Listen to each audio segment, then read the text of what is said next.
Awesome, guys. So really excited to talk to you guys about this UFC St. Louis card. Pretty good, honestly, going into it. My expectation was fairly low. It wasn't like the most stacked card, but it turned out to be a pretty damn good event. So let's start with the main event here.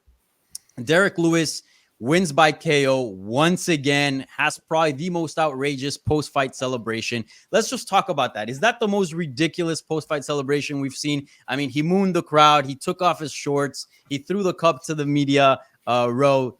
That was just bananas. That's probably the craziest thing I've ever seen. Yeah, I think I said it a while ago. If MMA is going to have its NFL Janet Jackson halftime show wardrobe malfunction, I mean, how do you not make Derrick Lewis a minus 5,000 favorite to represent us? I mean, at this point, the guy's going to come out and do Marky Mark from Boogie Nights next, and hey, who's going to stop him? Anyone else? What are the odds that we get odds next time around, whether he takes his shorts off or not post-fight celebration? I feel like that's somewhere in some betting site is going to be an open wager. Well, it feels like it's happening every time now. It's definitely up there with the top celebrations. Although I do remember the one at the UFC Apex, I think when he beat Chris Daukaus and he threw the cup into the crowd, and I think someone did a cuppy out of it and drank some beer out of it. So that seems to like be a level above this. If that media member he threw it at in the crowd had a beer, I maybe wouldn't put it past him. He already sniffed it and had Lewis and Dana White sign it. So I don't really know if there's any limits in that man's mind, but yeah, Derrick Lewis has done this stuff before, and it seems like he just keeps leveling it up. The crowd encourages them, the big win. I would say it's probably the best celebration since the last Derrick Lewis one, and then probably until the next one. Look at that. Look at these Derrick Lewis fans here. Beautiful. Matt, what are the odds we see this on eBay, and are you putting in a bid for it?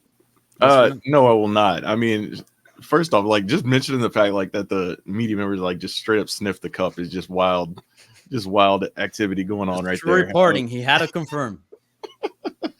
Craziness. But listen, I honestly thought, I was like, the way he took his shorts off and then like started mooning and like started reaching, I was like, dude, don't unleash the other black beast as well. Like I want to keep this. I don't want to see this, pop up on screen. So, keep those sensors, ready anytime Derrick Lewis is on screen after a win these days. So, man, it was funny. It was hilarious. It was everything that we love from Derrick Lewis, because he's just going to hit you with something over the top every time and try to top his last celebration. But I thought we were going to go too far with this one. Glad he didn't know. Yeah, we've seen brawls, we've seen twerking, we've seen all kinds of weird moves. I mean, but this was something else. MMA, man, what a sport. Guys, so let's get into the actual action here. Let's get into the actual results. So pretty big win for Derrick Lewis, who, he's obviously a big name, but was coming off a loss. His career in recent years has kind of not been the greatest. Yes, he's been at the top billing of many cards, but he's also taking a lot of else throughout. But here he comes back, picks up a finish, says he's in his prime. Let's start there. Are we seeing the start of something here with Derrick Lewis? Where is he at in his career? Because he's certainly an interesting character here. Let me see. Let's see. I want to categorize Derrick Lewis as just one of those guys at this point that's going to be he's going to be the guy that you can put into headliners and attract fans, and he's going to draw interest. But I'm not sure if he has that title run in him, because the results they're way too mixed against the top level competition. The guys that are really hungry to chase after the title, the Spivaks, the Pavloviches, even that banger against Tai Tuivasa, as wild as that was, and Ty's had his own mixed results. It just seems that Derrick Lewis is going to give you an exciting fight no matter what, anytime. Results be damned. It kind of reminds me of the tail end of Anderson Silva's career to an extent, that we wanted to see him in fun fights against quality of opposition, but if he lost, like, we really didn't care. We're like, all right, we'll see the next one. It's just, we kind of just hope that there's no like severe injuries or anything like that come out of it. But at the end of the day, you know what you're going to get with Derrick Lewis. You're going to get an entertaining fight. He's going to go out there. He's going to try to knock his opponent's head off. He's going to throw some wild jumping switch kicks just to prove that he can do that, as big as he is. And, the results are, it's kind of like a thing where you just throw the cards up in the air and, you play the hand that you're dealt at the end of the day. But as fans, we're all going to enjoy the results, I think, no matter what. You know, it's just like I'm not sure if he has a title run in him. I don't know if anyone else feels any different. Mike, what do you think? He's clearly a big name, right? That always helps in terms of getting title shots and whatnot. But I mean, the heavyweight division does seem to be pretty stacked right now. Probably the best it's been in some time. Yeah, that and the fact, I mean, it's also just a crapshoot though, right? Because we have, who knows when we're getting the next title fight. It might not be till November, it sounds like, with what Dana White said at the press conference with John Jones and Stipe. And then, you know, if the winner of that fights Tom Aspinall, you're looking at maybe first quarter of next year. And then someone like Derrick Lewis, whoever kind of comes up behind them to make themselves a contender, they're looking at late next year for maybe a fight. So for Derrick Lewis, the way he's active, that could be 2-3 more fights. If he wins those all, then yeah, he'd be on like a 4-fight, 5-fight winning streak, and he would be worthy of a title shot. Obviously would depend on the competition. He's going to need like a legit, probably top 5 guys somewhere in there. I don't know which one of those he hasn't fought or lost to already. So it's like a tricky time, but yeah, like he could get the title shot like Dustin Poirier is getting the title shot against Islam Makhachev, right? Timing, someone else who is more worthy doesn't have, you know, the right timing for it, wants more money, various things that we always talk about with these fights coming together where it doesn't work. He's always someone you could go to that's going to sell, that has the chance of a big knockout. So I wouldn't completely rule it out, but you know, we've kind of, I think, come to see the product that Derrick Lewis is, and you never know what to believe with him, right? Like he comes in saying, I'm in the best shape of my life. I got this fixed. I had this issue. I did this. And you're like, okay, maybe it's really the time. And then he's like, well, I have 10 more pounds to cut. And then you remember a few years ago where he's like, I want to get down to like 250 in fight weight, so I'm not cutting any weight. So he's just all over the map. You don't know what to believe for him, if it's a good performance, bad performance. So I'm glad to see him get a win. The sport is better when he's winning. We're more entertained, all that stuff. But I think like Derrick Lewis's best lane right now is what we've kind of seen these past couple wins, fighting the people like Rodrigo Nascimento, Marcos Rogerio de Lima, ones that he probably has a decent chance of winning, but is not completely like ruled out in it. So I kind of like this road for Derrick Lewis at this stage in his career, but if he keeps winning, eventually you find yourself in those bigger fights. So we'll see if he can do that. So if you were in the UFC's position, if you were in their advisory board, you would just be headlining random events with them and knocking random people out. That's what you're saying. You wouldn't necessarily try to set them up for a title shot, for a title run. I mean, to a degree, right? Like, I think the one in my matchmaker column that I said makes sense is Derrick Lewis versus Jairzinho Rozenstruik, which is a fight that somehow hasn't happened. Derrick Lewis has been ranked the entire time Rozenstruik has been in the UFC since 2019, and they haven't even been booked against each other. It's not like one of those weird ones where they've been booked and it fell apart. So to me, that feels like the right way. Rozenstruik is obviously kind of a proven top 10 guy. If he wins that, then there's obviously a natural step forward with that. So that to me would be the right thing. That could headline a fight card in an arena or at the Apex, and you're good to go. Dan, let me ask you this. He said he's in his prime, but we don't know what to believe from Derrick Lewis. He says a lot of things, right? But as an analyst here at MMA Junkie, like, you saw that fight. Did you see anything different? Did you see anything that he added on that maybe can add some truth to those comments that he's in his prime, that maybe there could be another gear or two to his career?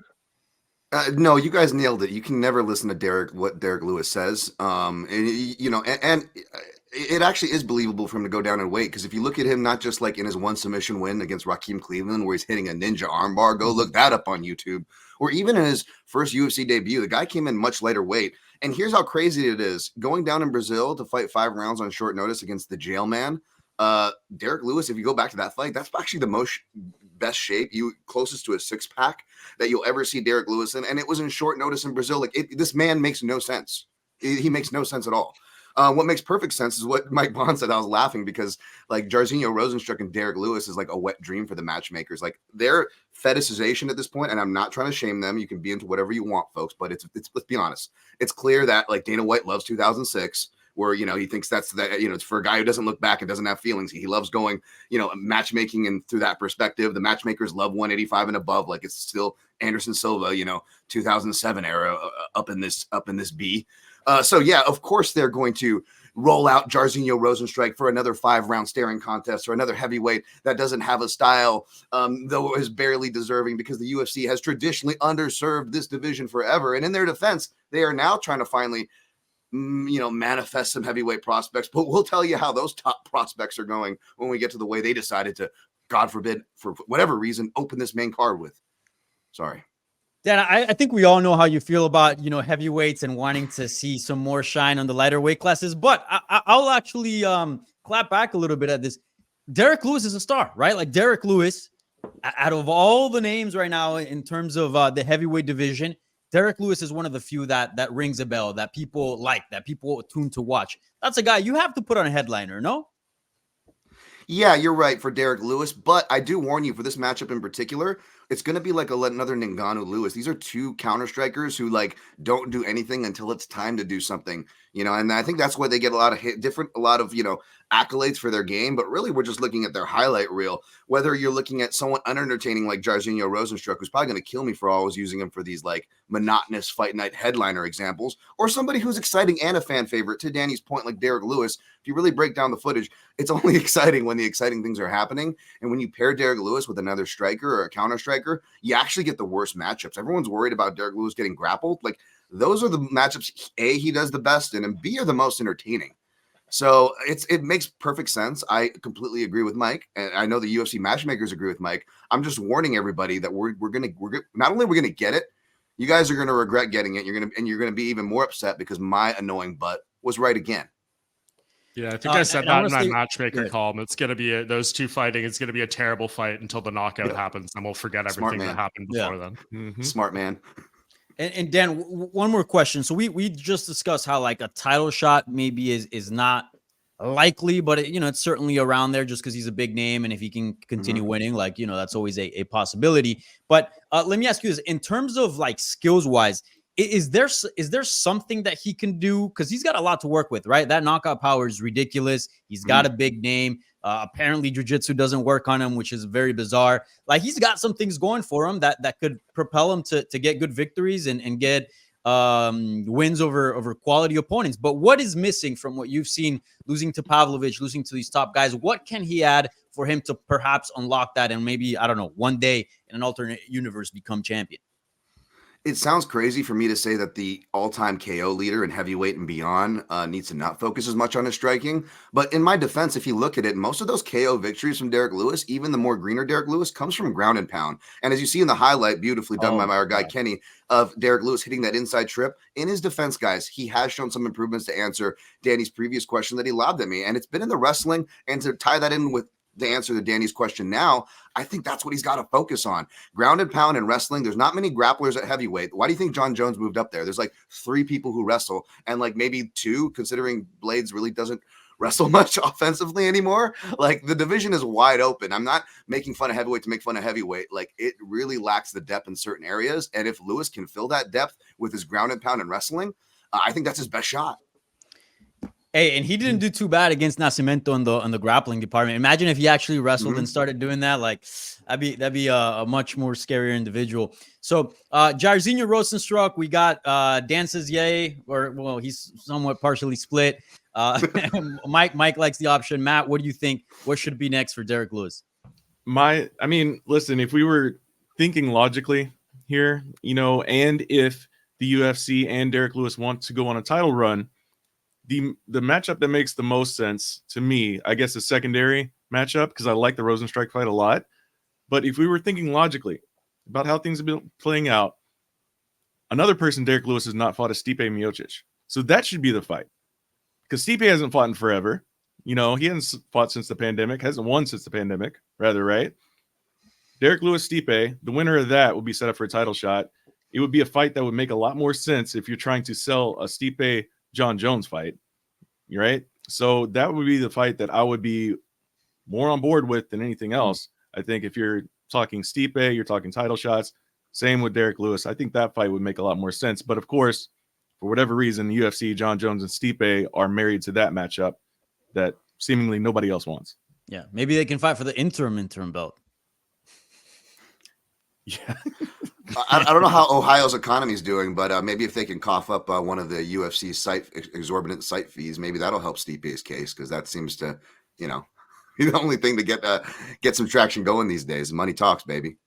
Yeah, certainly. All right, any closing thoughts on this performance, on his win? shall we move on to the co-main event? Yep. All right, so let's talk 170. Joaquin Buckley continues to kill it at 170. To be honest, I did not see this coming. I probably expected some improvement. It's dropping down a weight class. Obviously, he was a shorter guy at 185, and I thought he would do better so long as he could make the weight. But I did not expect this from him. 4-0 and quickly turning into a contender. Let's not forget the guy he beat this Saturday, probably not the biggest name, but prior to that, he had stopped Vicente Luque, who's been a longtime contender and not so long ago a top 5 welterweight in the world. Are you guys surprised with the success that Joaquin Buckley is having today at 170 pounds? Mike, let's go to you. A little bit, but not completely. I mean, he's looked good since dropping down. It's just been building and building with the better performances. The Vicente Luque one, I think, told us a lot. And this one, he overcame a lot too. I mean, the size discrepancy was ridiculous with Ruzabayev. Obviously, that guy can hit like a truck too. He came in with 10 straight first round finishes. So for Buckley to win the way that he did was pretty solid, but now is where it gets interesting, right? Like he's kind of dabbled with some of these guys in the division who are maybe slightly more stylistically friendly, but he's going out there and he's trying to wrestle in some of these fights like he did in this particular one. It's going to be much harder to do against Sean Brady, against Colby Covington, Shavkat, Bilal, like all these guys up there. I know there's a few strikers, Jack Del Maddalena, Ian Gary and stuff like that could be a little more suitable to him, and maybe he could replicate this type of game plan. But yeah, these guys above him are tough. It's going to be, I think this is where we really find out, right? Like, is this a ceiling right now with this win? Maybe. If he could beat any of the guys upward from here on, then I think it starts to get really impressive. And I liked his call out of Gilbert Burns, the second call out, the one of Conor McGregor. Doesn't even deserve our conversation at this point. So hopefully this is the only time it's mentioned. But Gilbert Burns, I think, is a great fight. Mike, I got bad news for you. We will discuss it in a few seconds. But first, let's go to Dan. Dan, what are you seeing from Joaquin Buckley? Look, he's not much of a wrestler. We saw him use his wrestling effectively this time around, ground and pound. I feel like he's kind of taking his career a little bit more seriously in terms of I can be a lot more than just an exciting fighter. I don't know if you see that from him, and what are you seeing from him technically that could maybe put him among the best and I don't know, maybe one day fight for the title. I mean, 4-0 at welterweight, that's no joke. Listen, I think Buckley's been showing some noted improvements in his wrestling. Good call there, Danny. Since arguably the Abdul Razak Al Hassan fight, and ironically enough, since dropping down to welterweight, usually people focus more on the weight, less on the skills. But he's doing better at not following on straight lines as much and kind of taking better angles. And that's been making him harder to counter, which is where you see Buckley suffer a lot of his knockout losses. So he's making improvements, and I want to say that. And I also want to say that I'm really happy for him. I think that was a really feel-good moment. Love me some Joaquin Buckley, but if I got to answer honestly and critically as an analyst, I'm still not sold, and I think this is going to be maybe arguably the peak. And I don't want to take away. That's why I wanted to start with positives. But as much as I love, Buckley, as much as I love Vicente Luque, let's be honest, man. Luque kind of, especially rewatching that, he kind of gave it up, man. I hate to say that. He's been in a lot of wars. He's had brain bleeds. Like, he has all the right to have, any kind of, sketchy performance, second thoughts, whatever it may be. It's just speculation here, just going off what I see, folks. But what I see wasn't good. What I see, we can't take a lot from. And with Ruzaboya, part of the reason why I picked Buckley and even played him even as chalk, but not exactly the guy you like to do that as, was because I wasn't sold on Ruzaboyev. I think we have a lot of this, infatuation with anybody who wears a cultural hat from any kind of Eastern Europe nation or anything like, the Caucasus or anything like that. We go crazy for, right? Anyone who speaks a little Russian, we go crazy for. We think everybody's the next Khabib. And it wasn't that. You guys look at this guy's regional record. He fought a lot of cans, except unlike, Khabib and these other great fighters, he didn't beat those cans. He was losing. In fact, 7 of his 8 losses on his pro record, Ruzaboyev was at welterweight. I did not like this for him at all, especially impromptu on short notice. I haven't made this weight since 2021. So in Ruzaboyev's defense, I don't know how much we can judge from him. And even at his best, I did not rate him that high. So therefore, in this picture, you got to be careful about overrating this 4-fight win streak for Buckley, as happy as I am to see him on it. Okay. So let's talk about the call out. Mike's favorite question here, but first we'll go to Matt Wells. Was it a good move or a bad move? Because clearly, in my opinion, he came out as like the biggest superstar. I know Derrick Lewis had his own thing, but he was the hometown guy. Co-main event, he looked good, great performance, but then calls out Conor McGregor. Some people loved it, some others didn't. What did you think about it? I mean, he really took us on a roller coaster, like with his whole presentation, this event, right? You know, he pulled on your heartstrings a little bit about the story with his grandmother and ALS and all that stuff, and then flips the script and goes with the over the top call out of Conor McGregor. I didn't love it because Conor's not in that space right now.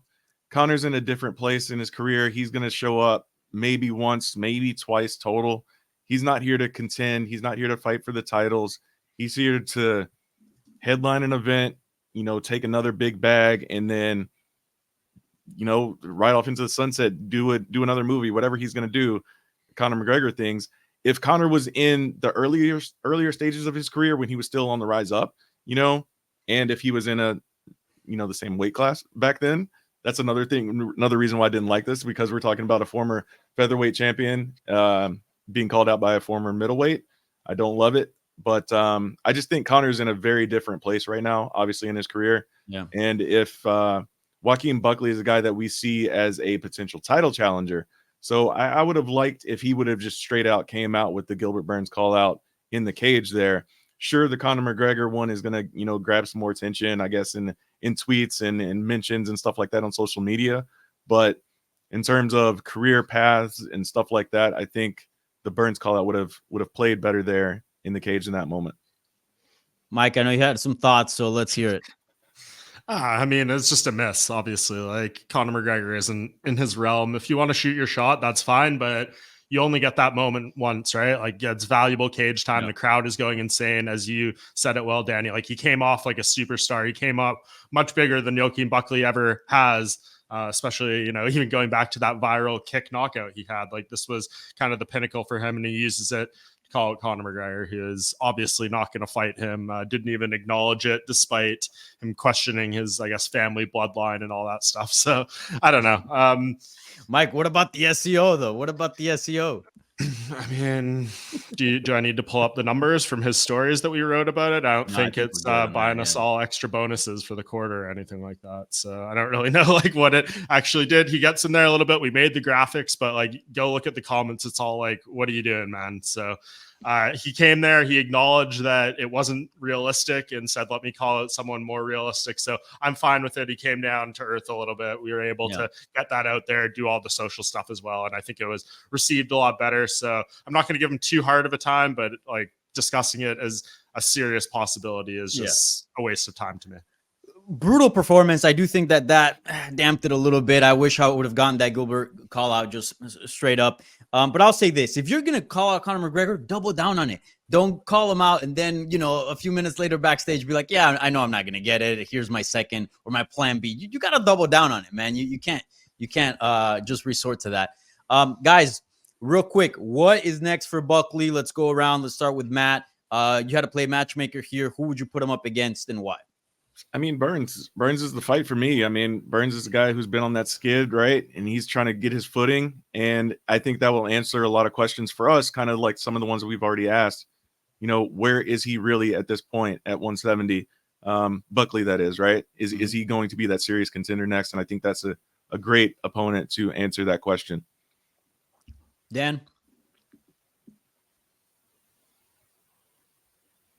you're muted. Sorry. I'm sure it was a great idea, but yeah, I'm sure it's a great matchup. I think I agree with Matt. I think that's kind of perfect with the 4-fight win streak. You justify it from that angle, and yeah, I just think it's a fun matchup in general that'll produce some action. Okay, unanimous here, Mike. Yeah, I'm inclined to do that. If you wanted to do someone like Jeff Neal or Wonder Boy, like those would be fine too. Jeff Neal would be a banger. I like that one.